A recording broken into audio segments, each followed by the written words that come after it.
What's going Okay. on, fam? Welcome to the Get the Bag podcast. I think we're at episode 34. We Yeah. climbing Yep. on up. 34. Happy Wednesday, fam. Good morning to everybody. So I'm really excited for this episode, but obviously before we get going, don't forget to hit the like button, subscribe, follow us on IG. Everything should be in the show notes to get in touch with us. Drop some comments. We love to answer your questions because this week we're doing an extended 6-part series, the kind of unraveling what goes into a real estate wholesaling business and the different sectors of the business. And last week we talked about administration. This week we talk about, I mean, that's kind of how you make your money or how you kind of get leads is marketing and Hmm. kind of what different types of marketing channels that you can attack, starting from like the cheapest to maybe something that's a little bit pricier, and that also kind of deals with budget as well. But we're going to unravel those, so really excited for that. Obviously Tim and I started out in real estate, so we'll talk about kind of what marketing channels we use then and kind of what we're using now. I know even Tim, your kind of marketing channel has been like relationships and networking, so that can Hmm. almost be added as a different way of marketing. But Absolutely. off, what would you say for like marketing? What are some things that um, would help somebody getting started? Like what are Yeah. your I think on the marketing side, it's always tough because, it really kind of depends on your budget and how much money that you can spend on marketing. right? And one of the lowest entry points is, of course, driving for dollars, driving around your neighborhood, looking for distressed properties or boarded up properties and, Hmm. calling on those. So that's a way of marketing. Cold calling is another one where you kind of pull a list of your market and then you start calling on those as well. So using tools like just your cell phone or a Hmm. dialer, like call tools or batch dialer, and then SMS. That then Hmm. when you get into more of a if you got more deals or you've closed a deal, then you can expand your marketing for maybe text messaging. I know you're really big on text messaging as well Hmm. too, and I think you just switch systems, Yeah. within your. I guess you can talk about that too, but direct marketing, and then also Google AdWords is a big one too, but that gets into a bigger budget, because then it's more inbound than outbound, right? People that are searching for how to sell their house, right? Or Right. buyers with all cash or whatever the case may be. Right. So those are some of the things that you can utilize um, in marketing depending on your budget. Yeah, absolutely. And I think it's all trial and error. I think when you're starting off, it could be a little overwhelming. Like, Hmm. where do I even get started? And this is kind of what we talked about a couple weeks ago, which was um, kind of if you go the course route, like joining a course, Hmm. what you're kind of given a blueprint. And when you're not, you're kind of piecing things together. And so for us, like, joining Chris's group, like he kind of gave us a blueprint of like, hey, if like depending on your budget, this is what I recommend. If you're in the $100 to $300 a month, this Mhm. is what I Mhm. recommend you start with. And usually it was like either a dialer, but sometimes a dialer can be a little expensive. Right. Because those can run around like a little over $100 a month, right? Depending on Mhm. how many, and then on top of that, you have to incorporate the numbers you have to add. Otherwise, that you have to switch them out and Mhm. to avoid spam. So we were kind of given the blueprint to start off with, and then just kind of add on as we learn more. And then Mhm. kind of midway through, we were introduced to SMS because somebody like me, I'm in um I work a 9 to 5. So something like SMS, if I can coordinate or set a process for that and have it automated to the point where it's like I just check in maybe in the middle of the day or the end of the day. I have already automated to the fact where my automation is responding back to the sellers. So I'm just Right. following up with the hot leads or people that said they're interested. So that's Mhm. where it's just really helpful for SMS has been really helpful. And in terms of like marketing, like, yeah, it depends how many text messages you send, but it's, depending on that, it's not that expensive. I mean, I've kind of mentioned like Marketing Plex is a SMS platform I switched over. And it's really great because it's really built for wholesalers or, anybody kind of running a real estate business. And like the features that they incorporate and like really incorporating the automation aspect of it has been really, really great. And but it some people send out like 5,000 text messages a month. I keep it very low because again, I don't want to be triggered by I don't know carriers or sending out too many things. So I'm usually sending out somewhere around like 500 text messages a day because if you imagine Mhm. 5,000, you need a team to Yeah, send that out. Like 100%. 5,000 text messages a day, I'm going to be overwhelmed. Like my Mhm. my phone's going to be blowing up. So I found really great success. But I know many people who still like, run $1 million business. Like we had Austin a Yeah. couple weeks ago, Austin Rice. He just cold calls.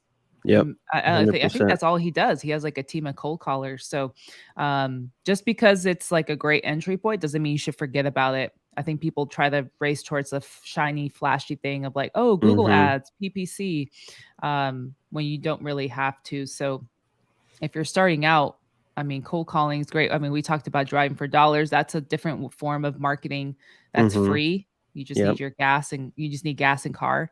Mhm. So I mean, there's really no excuse in getting Yeah. started, right? Yeah. So that's kind of how I've learned is like I don't have to reinvent the wheel. Just do Right. what works for me. And I think, you don't have to start, like, spending money right away. That's another Right. thing. Don't think when you get into wholesaling that you have to get all these tools, like you said, shiny object syndrome, right? So, Right. and I know I kind of was like that when I got started. Oh, I need to get a website. I need to do this or I need to do that. I Right. have a background in online marketing, so let me get.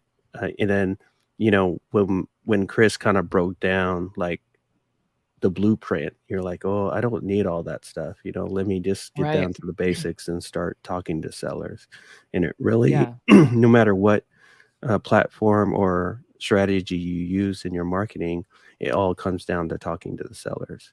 What's gonna be best for Exactly. you in your business, whether and what's gonna be good for you and your budget too. So if driving for dollars is your thing, and you're calling maybe 1 or 2 houses a day or whatever, then that's all you can do, per your budget. But if you can spend some money on cold calling or SMS, then that's gonna be a great opportunity for you to have a chance to talk to more sellers, right? And, Right. so it's I didn't use I think I used texting, for a little bit, then I just went back to kind of the bread and butter of cold calling and talking to Right. sellers that way. So, I don't utilize texting, but I partnered up with somebody that did utilize texting. So there's Mm, another way to kind of circumvent your budget too, is just to partner up. So you hand them a right. list and they put it on their system, they start texting, and then if you guys if that person locks that up, then you can dispo it and you guys JV on the deal.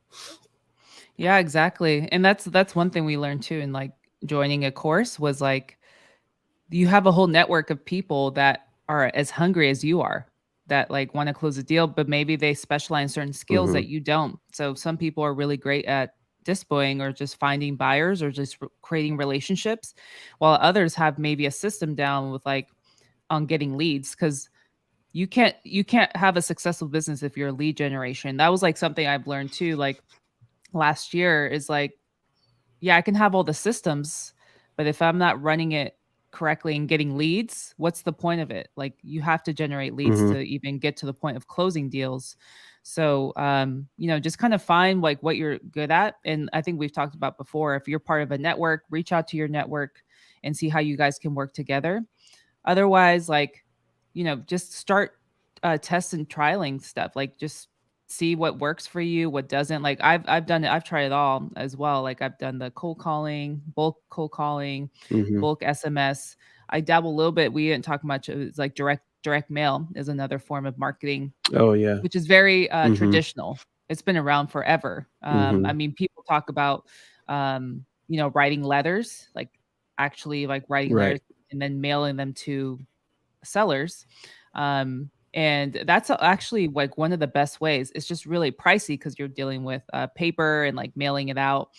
There's also services. I think you can do it with the USPS too. Like if you do it yourself or buy, say, postcards from Yellow Cards, or I think it's called Yellow Letter HQ.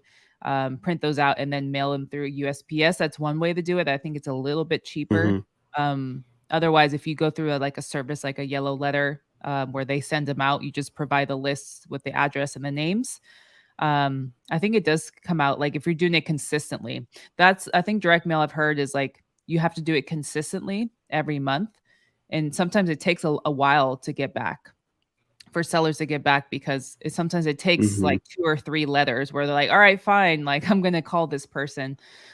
So I wouldn't just like obviously focus on one avenue that works for you, but you can try different ones. Like I've almost done it like I see a cadence in my sales process or marketing process where I'm like, okay, maybe I'll have a cold caller call and then like the next step, the next phase is like people that I didn't get in touch with. I'm going to SMS Mhm. them. And then those that I didn't get in touch with, I'm going to direct mail. So that's always a cheaper way to do it where you're not doing a bulk of everything. You're kind of like creating a cadence where I think I've heard like there's not a leaky faucet. You're not having Right. leaks all through the cracks because that's usually what happens Mhm. when you don't have a process down. Yeah. That's all stuff that you kind of learn as you go. But that you have to kind of find that information too. Like you have to constantly be like curious about like what's going on, what are people doing, how can I, integrate this in my business. So um, Mhm. I think we talked about like running a business. You have to constantly be like looking at what are other people like what are other systems that's work what am I struggling with, what are my strengths in my business. You Mhm. have to constantly be auditing. So I learned that a lot, especially last year. Yeah, definitely. And I think diversifying in what works for your business too is this, I know cold calling worked for me when I first started, and just, being consistent with that, and just, try not to jump around on the marketing aspects as well. Just try to add on, right? Don't go, Hmm. oh, cold calling is not working, so I'm going to jump into Right text after a messaging. month. Right, right. And we see a lot of that, like, within our group, and, a lot of people that are new will ask, "Oh, what are you using?" or "What works for you?" Right?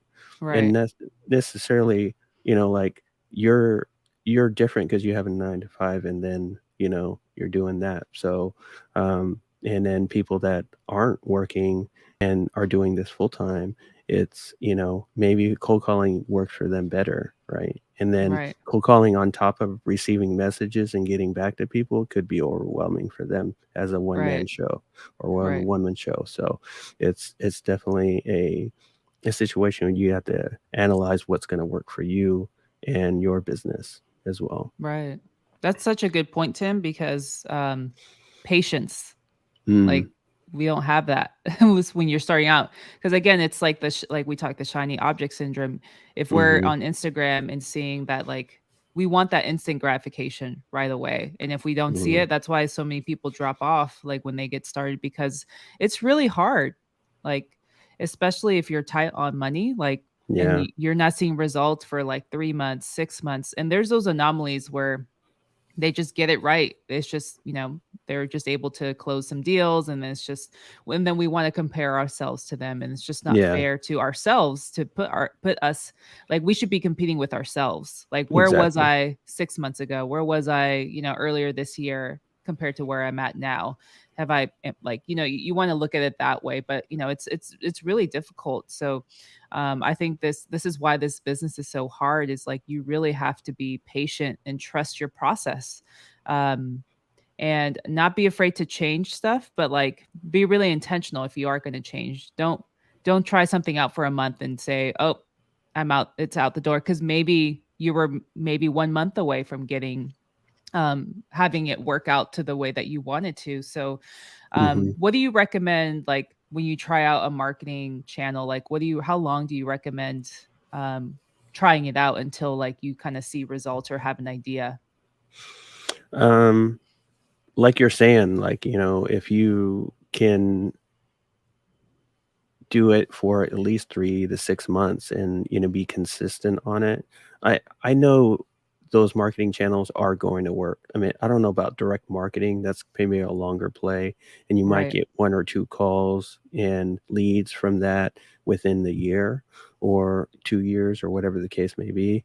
Some of the with cold calling, there's kinda instant results if you stay consistent. Text messaging is instant results if you stick with it, right? Right. And it's all about testing and measuring.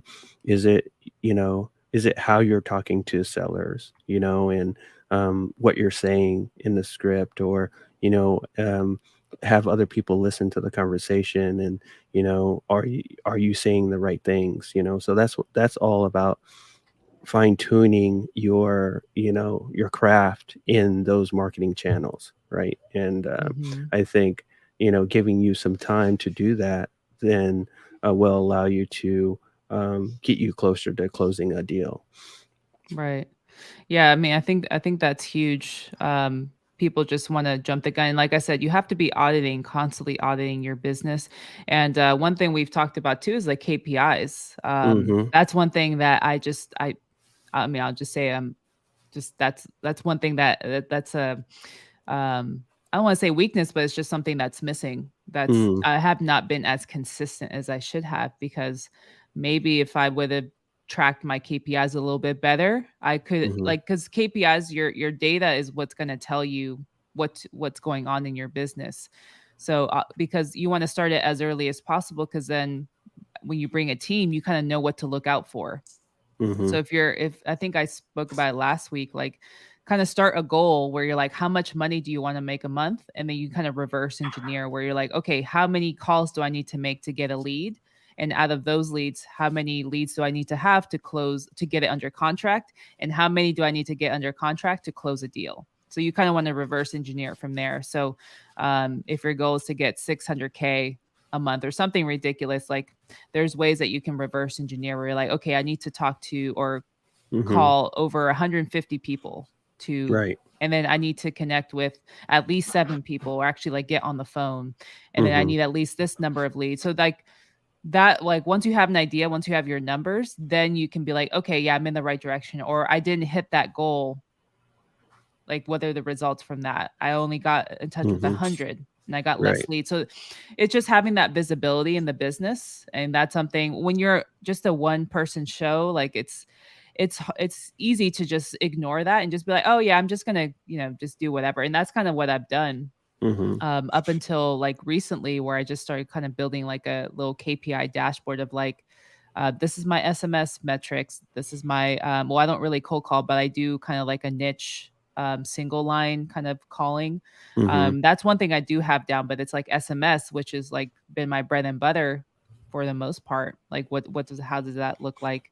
So KPIs is a key part in like your marketing, because you need to have eyes on like what's going on in your business. Otherwise, you're driving blindly, which is what I've Hmm. kind of found is like, how do I know I'm going in the right direction? How do I know I need to pivot or not? Like Right. that's a key Right. point.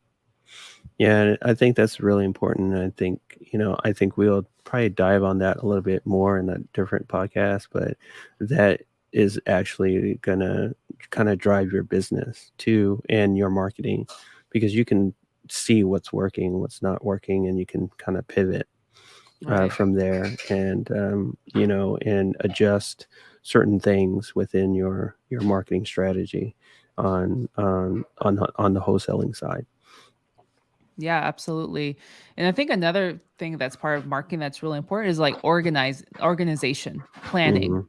Hmm. Usually for me, what I've done in the past is like I'm like, I don't know what I'm gonna do this week, or it's like, I don't know what am I gonna SMS? Am I gonna cold call? Like you need to kind of come in with a plan of like, okay, usually Sundays is my planning day where I don't try to put too much thought into it, but I'll just like write out, okay, this is what I want to focus on. I want to focus on probates, or I want to focus on these lists this week.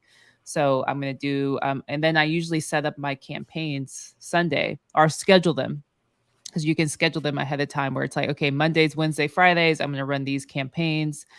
Maybe Tuesday, Thursdays, I'm just going to cold call or follow up. So I'll do like follow up campaigns or something. So I think it's really important if you want to be consistent with your marketing is having a plan, knowing what you're Hmm. going to do. Because when you're doing it on the fly, if it works out, it's like, oh, great. But like, that's how you create inconsistency, Hmm. because you're kind of all over the place. You don't feel in control. So that's one thing I think that's really, really key. And just anything related to marketing and Right. any aspects of your business organization, planning Right. ahead, like what are your Right. goals, that kind of stuff. But besides that, I did want to get into another aspect that in terms of marketing that is kind of a unique way of like JVing is for you is has been huge is relationships, Hmm. leveraging relationships, networking. So you want to talk about how that's kind of worked in your favor in terms of like marketing. It's kind of a unique way where Yeah. you're not kind of you have a different format in your business. Hmm. And I've built, relationships, and I've networked through traditional channels, and then also online channels as well. And so a lot of mine is just making sure I can provide value for somebody, whether it's a broker, whether it's another wholesaler or investor, and understanding how we could work together, and then Hmm. just kind of reaching out and seeing what those um, opportunities are. And Right.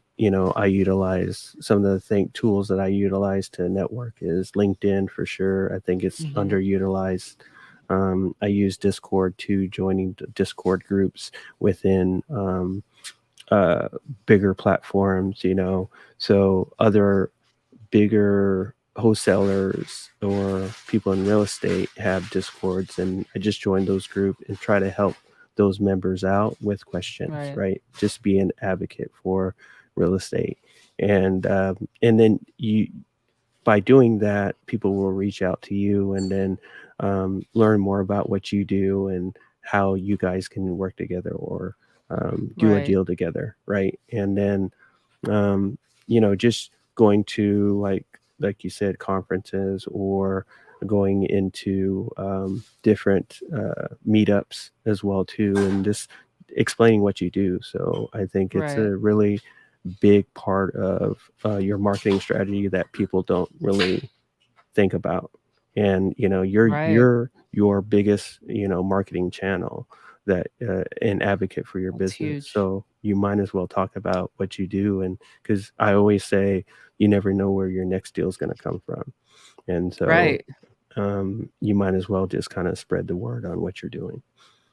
I love that. And I mean, obviously that you're kind of seeing the fruits of your labor in that aspects of like months and months, and even for the past year you've just been focusing on just that. And that's just kind of Hmm. tells you when you focus on one thing where you're like, "Hey, I have this relationship with, this family office. I'm just going to network the shit out of out of Yeah. whatever, like whoever I'm going to take advantage of whoever I connect with." And I think that's huge. I think that a lot of people should do that. And I think I was hearing someone say, like, I don't go to conferences to learn something. I go to conferences to network with people. Hmm. Hmm. Some people say this is I met my business partner at a networking event. I met my lender. I met, whatever the case may be. You never know who you're going to meet and what Hmm. opportunities may present to you. So I think we talked about it's important to learn your elevator pitch. And that's one thing Hmm. too. I'm like learning as well of like what's something that I could say in like 10, 15 seconds that can really capture someone's attention where they either want to help me out or whatever. Because again, when you go into networking, you don't go in for the benefit of yourself. You go in like, Right. how can I help this person? It's Mhm. like I'm always kind of considering like, oh, like I know this person or this how I connect you with this. So I think going in with that, people will naturally want to help you out in return without you even considering it. So I think that's a huge part in like marketing is Mhm. just meeting up with people because you'll learn you're not the only one. Yeah. You always think like, oh, I'm going through this or that because there's always someone else that went through it that's now successful. So wouldn't Mhm. you want to connect with someone like that and kind of see what they learned, like how you can kind of take some skills that they've learned and apply it to your own life. So I think networking is probably the most underrated Yeah. marketing channel 100%. ever. Twitter, I've found, is also a No, really, yeah, really Twitter's a great, good one. which is interesting. I would have never thought of it, but I started just kind of recently using Twitter, probably like last month, and Mhm. just kind of connecting with like just focusing on real estate. Because what's great with Twitter is like I can kind of control who I want to follow, what I want to see. So all of my Twitter is like either positive, like um, just positive thinking, or like business, or real estate. And so anywhere where I see somebody post something about real estate, I kind of like see who they follow, and then it's like somehow I got in a rabbit hole of like brokers, Mhm. commercial brokers. So I was like, oh, okay, let Right. me follow this person, let me reach out to them.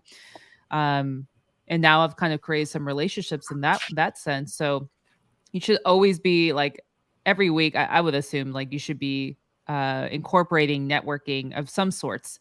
And I've added it where every week I have it on my task. All right, reach out to 3 to 5 new investors or brokers and just Mhm. kind of seeing because that's sort of a thing you did. Um and now you're working some deals with them because of those relationships. So it's if you guys aren't doing it, you guys should be doing it consistently. As part of your business, but just personally, you just never know who you may meet. Mhm. 100%, and I know a lot of people are not keen on talking to other people, and they might be shy or what have you, and not a kind of people person. So, what my advice to you is talk about maybe your deals that you've done, because I'm Hmm. sure you learned a lot. Whether you closed a deal or not, you still learned a lot from that deal. So you can just tell that story.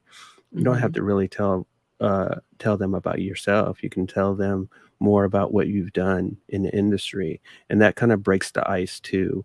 If you're Right. face to face with somebody, and so there's not so much pressure on, if I'm going to say the right thing about my business. It's more, I had this deal, and it was like an apartment deal or a multifamily, and this is kind of the things that we did, and who we Hmm. kind of worked with on that. And is that something that you've done before, or have you done multifamily? Are you into multifamily? So you can start asking questions based on your story, and Right. that's a just a helpful tip for people that don't know what to talk about when they kind of meet people. So you can tell them your name and your business, but then you know try to get into a story that makes you feel comfortable talking about your business. Yeah. I would just practice it, like Mhm. practice it in the mirror, like um, saying what you do again. Just how can I um, portray myself in like 15, 20 seconds, Right. and it's all practicing. But I mean, marketing is such a huge part. It's not just like cold calling, SMS. Like it's bigger than that. Like we just talked about networking. I guess my advice is just like focus on one avenue, whatever it Mhm. is. I think whatever we provided you, I think is enough to get started. Like we've talked about driving for dollars in the past, cold calling, SMS. Figure out what your budget is and reverse engineer it. Figure out some services that you can afford. I mean, Google Voice is free. Mhm. If you need a phone, that's not your personal number. But I would just focus on your budget and then what you can afford, and then like focus on one marketing avenue first, solidify that, like figure it out, and then build your process on top of that. If you want Yep, to incorporate, if 100%. you were started out with cold calling and then you want to incorporate SMS or you want to incorporate direct mail, like go all in. Like from my own experience, find a way to track that data, KPIs. And maybe we'll do a video on KPIs and kind of what we've learned. Obviously, it's kind of a work in progress for us, but there's so many videos out there on like how to track your KPIs, what's the best way to go about that. And then just start simple. Like, how many calls am I making? And usually the system that you're using will give you that data. It's just you want to put it in a separate spreadsheet, but just pick an avenue and just stick with it and figure it Mhm, out. Okay, 3 to 6 months. How is it working out for me? Oh, I'm not getting any leads. Well, why is that? Oh, I wasn't consistent. I've only been doing it one or twice a month, a week. But I'm not doing it every day, or I'm not doing it consistently. So that'll kind of give you an idea. And just don't give up. Just keep mhm. pushing and use your support system, as we always say, and ask for help. Yep, That's it. 100%. Drop the mic on that. I Oh, 100% agree. Yep, I there can't you drop go. this mic, but I know, right? I didn't drop in mine either, so yeah, but hope you guys got so much out of it. This was a really great conversation. We'll drop in the specific I think we listed it in the show notes, the specific marketing channels, but if there's particular systems or softwares that we recommend, we'll list them out as well. So you guys can check those out. But appreciate you guys tuning in with us again. Hope you guys got a lot out of it. Our goal is to just give you all this information so you can close a deal, especially if you're getting started. If you kind of been in the game, maybe kind of learning something new that maybe you didn't know before. mhm. But really excited for next week. I think we'll be talking about lead management. That's a really, really important part of a wholesaling business, is Yeah. follow-ups and kind of creating the systems off of that. But appreciate you guys. Have a great rest of your week, and we'll catch you guys next week. All right, fam. See ya. All right.